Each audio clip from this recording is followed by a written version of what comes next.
I got an email the other day and it said, hey, I'm going to be wearing my dress blue uniform. And I said, well, I haven't put my dress blue uniform in about a few years. I don't know if it's going to work, but I'll give it a try. So I got out a couple of shoe horns and a couple of stretching tools, and I put it on, and so here I am. There you are.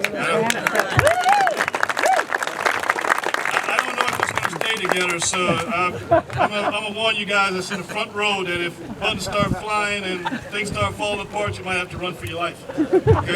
So, all right. So it is my great honor and distinct pleasure to introduce our keynote speaker for today's ceremony. He's a native of Oconomowoc, Wisconsin, who graduated from the U.S. Naval Academy in 1977 and currently serving as the Chief Executive Officer and Chairman of MSI General Corporation. And MSI General is an integrated commercial design, build, construction company operating throughout southeast Wisconsin. He served his initial 6-year tour on active duty in the Surface Navy, where he later transitioned to the Navy Reserve in 1983, where he drilled for 24 years before being recalled to active duty for 5 years in 2007. During his tenure, he served as a reserve deputy commander of the U.S. Pacific Fleet in charge of 170,000 sailors, and commander of Naval Reserve Force in charge of 64,000 sailors. He retired from the Navy in September 2012 with over 35 years of combined active and reserve service. He has served on board as a board member in private companies, nonprofit entities, government organizations, ranging from small firms to extremely large organizations, to include board of director for Cincinnati Financial Corporation, Freighter Health System in Milwaukee, Discovery World Milwaukee, and the Fisher House of Wisconsin. He also served as a chairman of the commissioning committee for the USS Milwaukee, that's LCS 5. Please join me in giving a warm Kenosha welcome to a great leader and a friend, retired Vice Admiral Dirk Debbink. Give it up.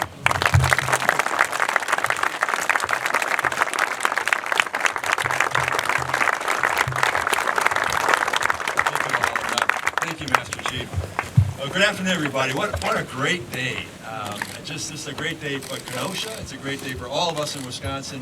And I think it'll be a great day for veterans all across literally our country once they discover what an amazing park this is.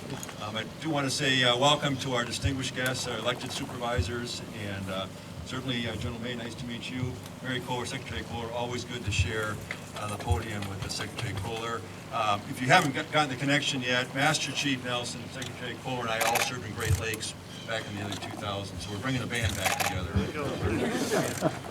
And so I was the guy that challenged the Master Chief, let's see if we can fit into our uniforms. And just a little quick segue to that story. Before I came up here, I spent a little bit of time with my 92-year-old parents this morning. Many of us have that privilege, I hope, of doing that.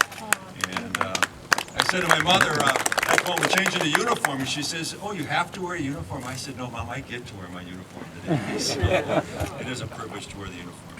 So on this occasion, I am reminded of the words of our great American president, Abraham Lincoln. Over 150 years ago at Gettysburg, he said, the world will little note nor long remember what we say here. It's not about us, obviously. It's about creating a lasting, living memorial to those from our community who paid the ultimate price, made the ultimate sacrifice in defense of our nation. It's also about the families they left behind, the families who would eagerly await their return and who would never experience the joy of their loved one's return. Today is about our prisoners of war and those missing in action. And of course, we have a special flag memorial standing right here, right next to the American flag, that we might never forget them and also never cease searching for them. But today is about literally tens of thousands of men and women who deployed to foreign lands and who stood their watches during world wars and other major conflicts. Also between conflicts during the Cold War and in peacetime, preserving peace at home and around the world. They all stood in the gap between freedom-loving people around the world and those that would choose or try to deny us those freedoms. And then they returned home. Many of you returned home and you work among us. Some remembered for their service as they marched in the annual Memorial Day or Veterans Day parades, but many perhaps forgotten until now, we have this memorial to be able to celebrate their service. I admire your desire to recognize and remember our veterans. I admire the commitment of the leadership of Kenosha County. We just heard over 20 years to get to this point today. And the generosity, and I think the future generosity of the entire community that has made this memorial possible to this date, and still much more to come. Also, we might never forget what our veterans did for us. So we might never forget the sacrifices made by our veterans and their families. Be mindful of the fact that freedom in our democracy does come at a price. And very importantly, make a statement to the rest of not only the state, but the world, that we here in Kenosha County, we here in Wisconsin, know that that price has to be paid, and we are willing to pay it. This memorial is meant to be a living memorial, one that people from Kenosha and all around our country will come to reflect, to learn, to express their gratitude, and remember our veterans. When I walked this ground about a year ago with Matt and Ollie Nelson, it didn't look anything like this, by the way. And there was a steep hill. I had to walk out, Bob, to get to the top of the hill. It's amazing what you guys have done in a year. But I always remember we talked about the fact that this is just, it's not just for Kenosha County, that we know that organizations like the American Legion and the VFW will have their conventions nearby, and we'll bring them out here to Kenosha County to show them what we did here. And so can you picture this memorial in action? Perhaps a young child holding a father or a grandfather or a grandmother or a grandfather, mother, their hand as they walk these trails and they talk about their service. They walk down between the flags and point out not only just 5 flags, now 6 flags. It's the first memorial I've been to with the space flag flying. And the first time I also have heard the Space Force anthem. But imagine that, the opportunity you have to connect with the intergenerational. I saw school buses that came and I thought maybe, well, we do have school children here, but we'll have, I'm sure, many more field trips out here to enjoy not only nature, but to understand what our veterans did for us. And also, I think this will be a central part in the future of not only Memorial Day, but Veterans Day celebrations. So what excites me most about this memorial is that it's a living, vital part of our community, and it'll serve to introduce people to the idea of service and remember our veterans for years to come. So, Ollie, thank you. Master Chief, thank you for inviting me out today. It's a pleasure to serve with you, as always. And by the way, my wife was here. She would tell you who runs the Navy. Not us, Admiral. It's the Master Chief, as you can tell. And I'll always remember, too, when Master Chief Nelson and I met out here last year, we were talking about what he does for the county, because we hadn't connected for a number of years. He says, well, I'm handling the veteran services for the county. And just offhandedly, I said, so how many veterans are there in Kenosha County? I think he said 13,631 or something like that as of that day. And I think he knows just about every one of the 13,000. I know he crisscrosses this county trying to meet with as many as possible. You all have a great man here to handle your veterans affairs. And I just want to make one more note too about the person we now have serving in Madison. I know I'm biased, but retired Navy Captain Mary Kohler is doing a fantastic job for our veterans.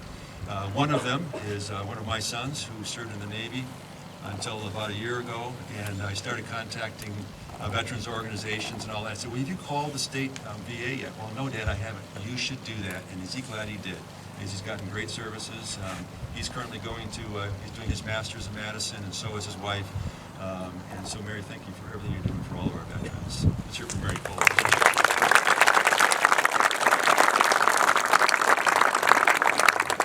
Conclusion, God bless our veterans.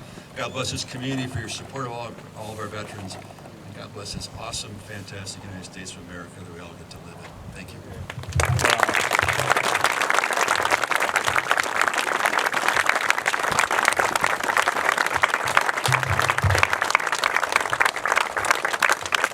What a great man, Admiral Debbink.